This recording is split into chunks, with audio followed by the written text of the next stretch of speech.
Hello मेरे बच्चों, क्या हाल चाल है। बढ़िया होंगे और सभी लोग बहुत अच्छे होंगे।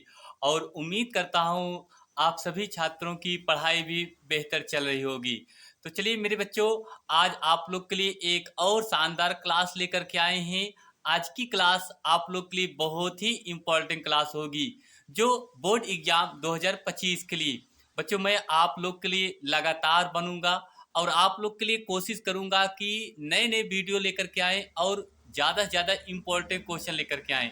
तो चलिए बच्चों, आज क्लास शुरुआत करेंगे अपनी एक शानदार क्लास के साथ। आज की क्लास होगी क्लास 12 फिजिक्स से एग्जाम 2025 के लिए। आपके पेपर को अच्छा बेहतर बनाने के लिए मैं बच्चों आज आप लोग के लिए 10 महत्वपूर्ण बहुविकल्पी क्वेश्चन लेकर के आए हैं, जो वेरी वेरी इंपॉर्टेंट क्वेश्चन होंगे एग्जाम 2025 के लिए। हर साल ये क्वेश्चन पूछे जाते हैं बोर्ड एग्जाम में, और ये बिल्कुल 100% मैं आपको बता रहा हूँ, ये वायरल प्रश्न है।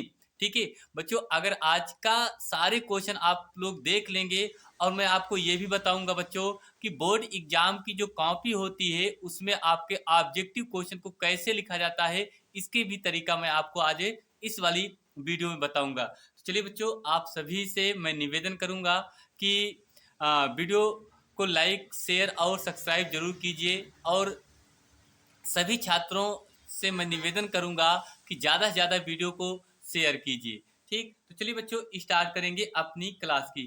तो आप बच्चों देख रहे हैं स्क्रीन पर, आप यहाँ से आज मैं 10 बहुविकल्पी प्रश्न लेकर के आया हूँ, जो बोर्ड परीक्षा 2025 के लिए बहुत ही इम्पोर्टेंट है। ठीक है, आज का बच्चों पहला क्वेश्चन आप लोग देख रहे हैं, कह रहा है वैद्युत विभव का मात्रक क्या है। लिखा है बच्चों, वैद्युत विभव का मात्रक क्या है। ये आप देखिए 2011 यानी ए बोर्ड एग्जाम में पूछा गया था, ये पेपर सेट में 2014 में पूछा गया था, 20 में भी पूछा गया और 21। मतलब ये कह सकते हैं ये क्वेश्चन लगातार आपके पेपर में पूछे जा रहे हैं।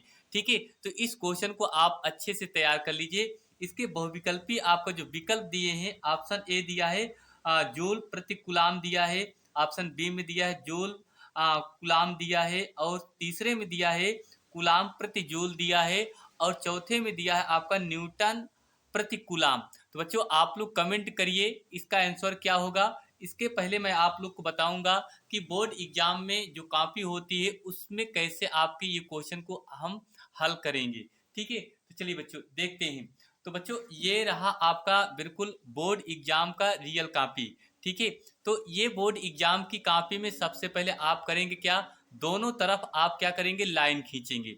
जब दोनों तरफ लाइन खींचेंगे उसके बाद आप लिखेंगे यहाँ पर प्रश्न उत्तर नंबर। और प्रश्न उत्तर नंबर में आप लोग बच्चों ध्यान देना देखना, इस तरह बीच में आपको लिखना होगा। यहाँ पर लिखेंगे प्रश्न उत्तर नंबर। क्या लिखेंगे, प्रश्न उत्तर, प्रश्न उत्तर नंबर। ठीक, प्रश्न उत्तर नंबर एक। क्या लिखेंगे, एक। तो बच्चों वहां आपका एक में का खा गा करके आता है, इस तरह से आप लोग वहां एक का लिखेंगे, एक का खा लिखेंगे, इस तरह से। यहाँ पर आप लोग इस तरह से लाइन खींचेंगे। ठीक है, बीच में स्टार का चिन्ह आप बनाएंगे, और फिर नीचे आप लोग इस तरह से लिखेंगे। बच्चों अगर आप लोग इतना सजा कर लिख देंगे बहुत मजा आएगा। ठीक है, और बिल्कुल एग्जामिनर आपको अच्छा नंबर तुरंत क्या करेगा बच्चों, दे देगा। तो इसका जो अब विकल्प आपने देख लिया, तो इसका आंसर आप लोग कमेंट बॉक्स में जरूर दे दिए होंगे। देखिए इसका वैद्युत विभव का जो मात्रक होता है बच्चों, क्या होता है, जूल कूलाम होता है। क्या होता है, जूल कूलाम। तो विकल्प नंबर कौन सा है, पहला। तो यहाँ पर हम लिखेंगे विकल्प नंबर, क्या लिखेंगे, एक लिखेंगे। क्या लिखेंगे, एक लिखेंगे। और इसका जो आंसर है नीली पेन से लिखेंगे जूल प्रति कूलाम। क्या लिखेंगे बच्चों, यहाँ लिखेंगे जूल, जूल प्रति कूलाम। क्या लिखेंगे, जूल प्रति कूलाम। इस तरह से इसका आंसर हम अपनी कॉपी में क्या करेंगे बच्चों, लिखेंगे। ठीक, अब उसके बाद हम देखेंगे क्वेश्चन नंबर जो दूसरा है उसको। फिर यहाँ पर आप चाहे तो लिख सकते हैं प्रश्न उत्तर नंबर। क्या लिखेंगे, प्रश्न उत्तर नंबर दो। प्रश्न उत्तर नंबर दो। ठीक है बच्चों, इस तरह से आप लोग यहाँ लाइन खींचेंगे, उसके बाद ये लिखेंगे। ये करेंगे, ये प्रक्रिया। बच्चों अगर इस तरह से आप लोग को बोर्ड एग्जाम में मजा आएगा और लिखने में बहुत सुंदर लगेगा। ठीक, तो चलिए दूसरा क्वेश्चन आप देखिए। दूसरा क्वेश्चन लिखा है, कह रहा है कि एक इलेक्ट्रॉन बोल्ट इकाई है। एक इलेक्ट्रॉन जो बोल्ट होता है बच्चों, वह किसकी इकाई होता है? ऊर्जा की, विभव की, वेग की, कोणीय संवेग की। इसके चार विकल्प दिए हैं, तो चारों विकल्पों में से आपका आंसर क्या होगा ये बताना है। तो बच्चों यहाँ से एक इलेक्ट्रॉन जो बोल्ट होता है वह किसकी इकाई होता है? तो वह ऊर्जा की इकाई होता है। किसकी इकाई होती है बच्चों? ऊर्जा की। तो यहाँ पर भी आप नंबर क्या लिखेंगे? एक लिखेंगे। हाँ, नंबर एक लिखेंगे। क्या लिखेंगे? ऊर्जा की। ठीक है बच्चों, ध्यान देखना, लिखेंगे ऊर्जा, ऊर्जा की, ये क्लियर। तो इस तरह से आपने देखा क्वेश्चन नंबर दूसरे का आंसर। इसी तरीके से बच्चों आप लोग को पूरे बहुविकल्पी क्वेश्चन का आंसर आपको अपनी कॉपी में क्या करना है?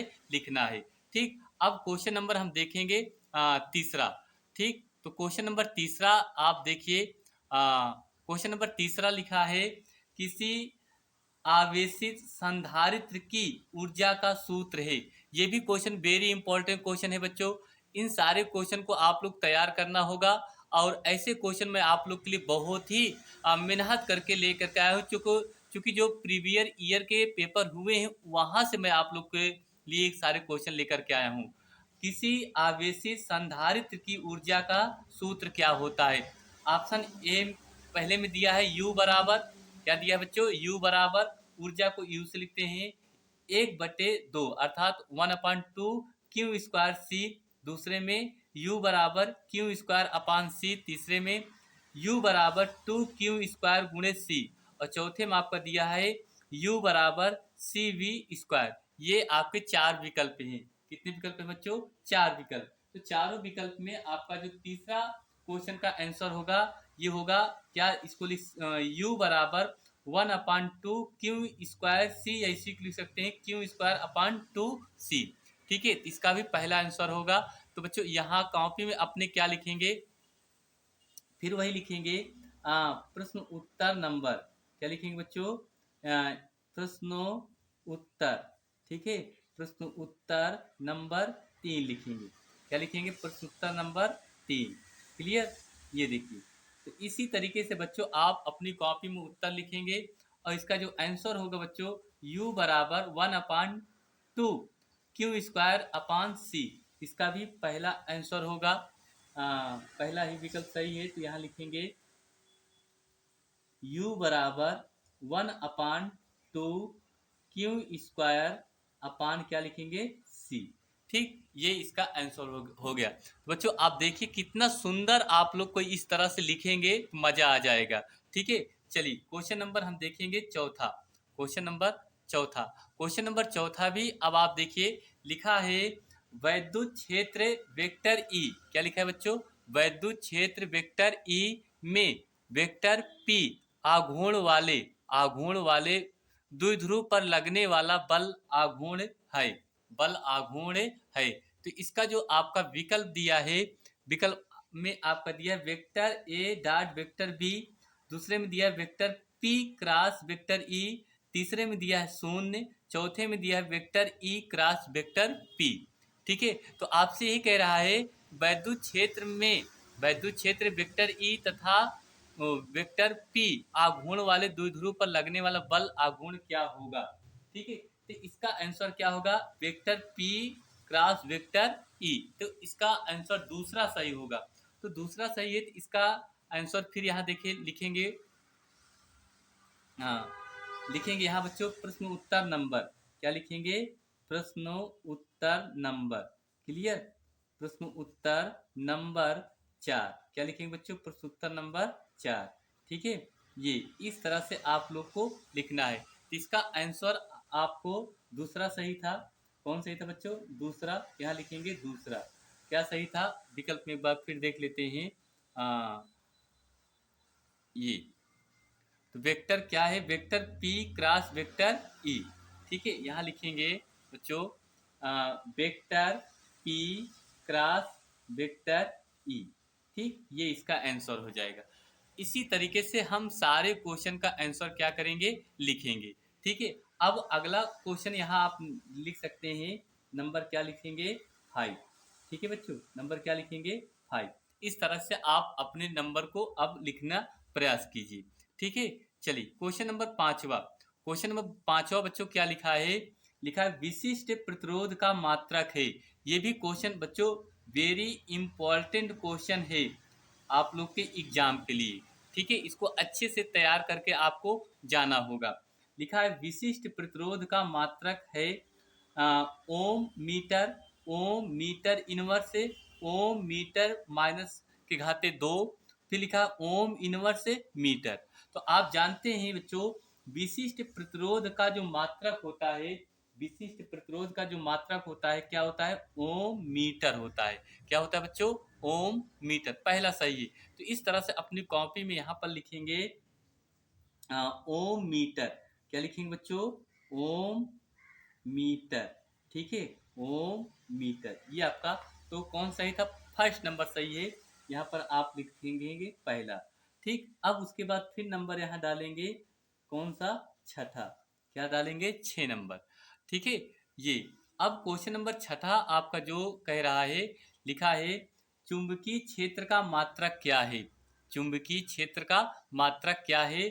ऑप्शन ए दिया है वेबर प्रति मीटर। ऑप्शन पहले में दिया है वेबर प्रति मीटर, और दूसरे में दिया है वेबर, क्या दिया है बच्चों, वेबर प्रति मीटर स्क्वायर। तीसरे में दिया है वेबर, और चौथे में दिया है वेबर प्रति वेबर मीटर दिया है। आप जानते हैं बच्चों कि जो चुंबकीय क्षेत्र का मात्रक होता है, चुंबकीय क्षेत्र का जो मात्रक होता है बच्चों, वो आपका होता है वेबर प्रति मीटर स्क्वायर होता है। क्या होता है बच्चों, वेबर प्रति मीटर स्क्वायर। इसका मतलब विकल्प कौन सही है आपका, दूसरा सही है। तो यहाँ लिखेंगे वेबर प्रति मीटर स्क्वायर लिखेंगे, दूसरा सही है। इस तरह से यहाँ लिखेंगे नंबर 2 डालेंगे।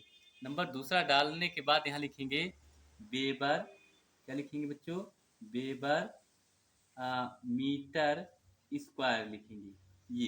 ये इस तरह से आंसर हो गया। ठीक है, इसी तरीके से बच्चों सारे क्वेश्चन का आंसर आप लोग को क्या करना है, लिखना है। ठीक है, आप देखेंगे क्वेश्चन नंबर हमारा 7वां। क्वेश्चन नंबर 7वां आप देखिए बच्चों, लिखा है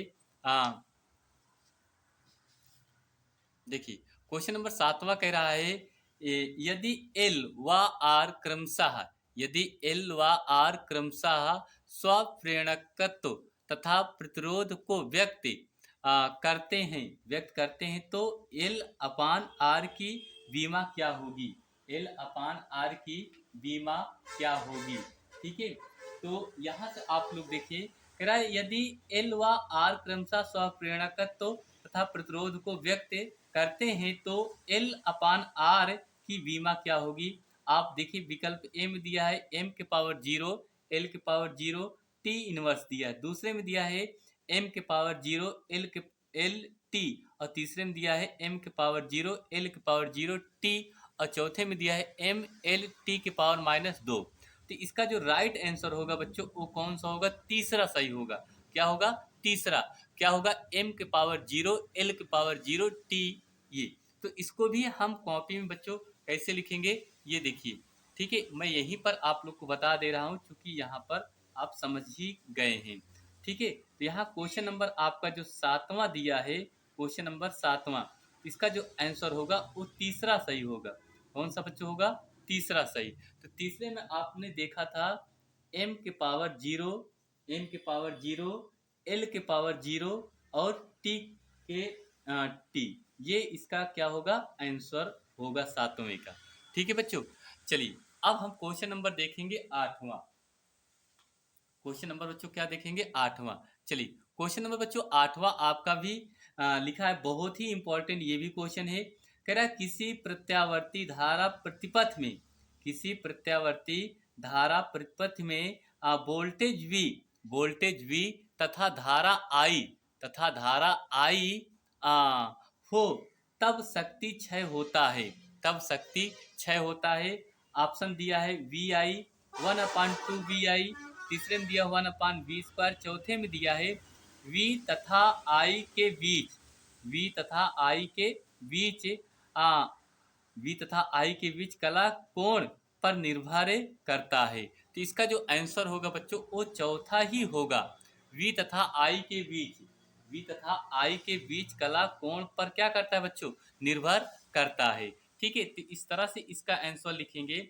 यहाँ यहीं पर देखिए जरा, लिखेंगे नंबर ए। क्या लिखेंगे, प्रश्नोत्तर नंबर ए। क्वेश्चन नंबर विकल्प कौन सही था आपका, चौथा। यहाँ लिखेंगे चौथा। ठीक है, तो इसका जो आंसर था क्या लिखेंगे, वी तथा वी तथा आई, आई के बीच, बीच कला, ठीक है, कला कोण, कोण पर निर्भर, निर्भर करता है, निर्भर करता है। ये रहा क्लियर। तो इस तरीके से बच्चों आपने क्वेश्चन नंबर 8वां देखा। अब क्वेश्चन नंबर हम 9वां देखेंगे, लिखेंगे क्वेश्चन नंबर 9। ठीक है, अब क्वेश्चन नंबर 9वां, क्वेश्चन नंबर 9 बच्चों आप देखिए, क्वेश्चन नंबर ये 9 लिखा है, दोलन करने वाले एलसी परिपथ की आवृत्ति है। कह रहा दोलन करने वाले एलसी परिपथ की आवृत्ति है 1/2 pi under root L C. B में दूसरे में दिया है 1/√LC, एल सी। तीसरे में दिया है 1/LC और चौथे में दिया है एल सी। ठीक है, कह रहा दोलन करने वाले एल सी परिपथ की आवृत्ति होती है। इसका आंसर क्या होगा, 1/2 पाई अंडर रूट LC होगा। ठीक है, तो यहाँ पर आपका कुछ कॉपी में लिखेंगे बच्चों, कुछ पहला सही था, कौन सही था पहला, तो क्या लिखेंगे 1/2 पाई अंडर रूट में LC। ठीक, इस तरह से क्वेश्चन नंबर 9वां हो गया। अब इसी तरीके से बच्चों हम क्वेश्चन नंबर 10वां देखेंगे। यहाँ लिखेंगे नंबर 10। क्या लिखेंगे बच्चों, नंबर 10। ठीक है, अब देखिए क्वेश्चन नंबर 10वां लिखा है आपका, सबसे अधिक आवृत्ति की तरंग दैर्घ्य है। ठीक है, बहुत ही इंपॉर्टेंट क्वेश्चन ये भी है, आप कह सकते हैं वेरी इंपॉर्टेंट क्वेश्चन है बच्चों ये। ठीक है, आपके एग्जाम में ये सारे जितने भी क्वेश्चन आज आप लोग के लिए लेकर के आए हैं, ये सभी क्वेश्चन आपके बोर्ड एग्जाम में पूछे गए हैं। ठीक है, सबसे अधिक आवृत्ति की तरंग दैर्घ्य है, क्या है, परावैगनी तरंगे, परावैगनी तरंगे, गामा तरंगे, दृश्य प्रकाश तरंगे, और लिखा है रेडियो तरंगे। ठीक है, तो ये इस तरह से आपके 4 बहुविकल्पी हैं। कितने बच्चों, 4 विकल्प हैं। ठीक है, परावैगनी किरणें, गामा तरंगे, दृश्य प्रकाश तरंगे और रेडियो तरंगे। तो सबसे अधिक आवृत्ति की जो तरंग दैर्घ्य होती है वो किसमें होती है बच्चों, गामा तरंगों में होती है। किसमें होती है, गामा तरंगे में होती है। तो इसका आंसर क्या लिखेंगे, नंबर दूसरा सही है।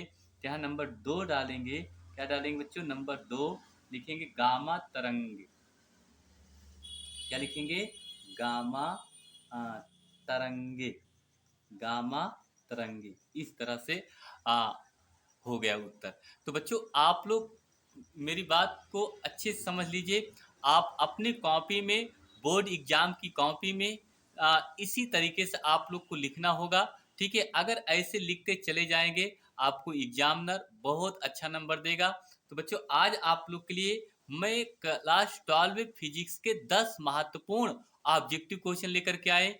उम्मीद करता हूँ ये सारे ऑब्जेक्टिव क्वेश्चन आप लोग के लिए बहुत ही इंपॉर्टेंट होंगे, और ये भी आशा करता हूँ कि आप सब लोग इन क्वेश्चन को तैयार करेंगे।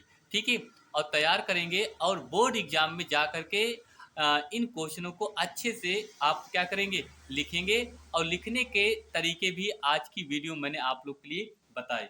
ठीक है, तो आप सभी छात्रों से मैं यही कहूँगा कि इन सारे क्वेश्चनों को आप लोग अच्छे से तैयार कर लीजिए, क्योंकि ऐसे ही क्वेश्चन आपके बोर्ड पेपर में बनाए जाते हैं और आते हैं। ठीक है, तो चलिए बच्चों आज के लिए बस इतना ही। मिलेंगे एक और शानदार क्लास में, तब तक सभी छात्रों से मैं निवेदन करूंगा कि आप अपनी पढ़ाई को अच्छा करिए और तैयारी अच्छी करिए। ठीक, तो चलिए बच्चों बस आज के लिए इतना ही। मिलेंगे अगली क्लास में, और सभी छात्रों से मैं जाते जाते इतना कहूँगा, प्लीज़ इस चैनल को ज़्यादा से ज़्यादा आप लोग प्यार आशीर्वाद दीजिए। ठीक, सपोर्ट करिए, और आशा करता हूँ आप सब लोग के लिए मैं लगातार अच्छी अच्छी वीडियो लेकर के आऊँगा। और ये भी आपसे कहूँगा कि अगर आप लोग कोई अदर वीडियो की आवश्यकता हो तो आप बताइए, मैं आप लोग के लिए लेकर के आऊँगा। तो बस आज के लिए इतना ही। मैं पवन सर आप सभी छात्रों को दिल से धन्यवाद देता हूँ। थैंक यू, धन्यवाद।